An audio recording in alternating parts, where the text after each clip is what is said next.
नमस्कार मंडळी, स्वागत आहे तुमचं माझ्या यूट्यूब चॅनलवरती. तर मी इथे आता प्रसादाचा शिरा बनवत होते.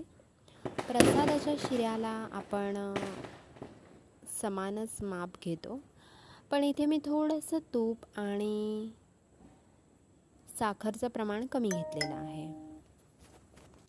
पहिल्यांदा आपल्याला पूर्ण जो रवा आहे तो भाजून घ्यायचा आहे. खूप सारे लोक तो भाजून घेत नाहीत, डायरेक्ट तुपामध्ये टाकतात.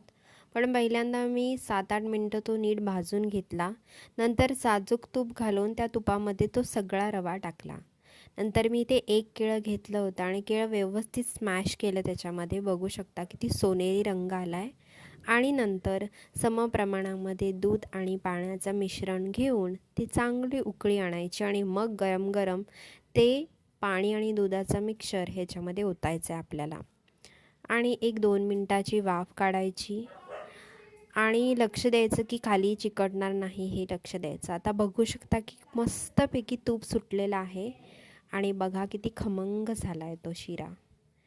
आता मी इथे साखर टाकलेली आहे आणि व्यवस्थित त्याला आता मिक्स करायची आहे साखर आणि परत 2-3 मिनटाची वाफ काढायची आहे आणि आपला शिरा रेडी आहे.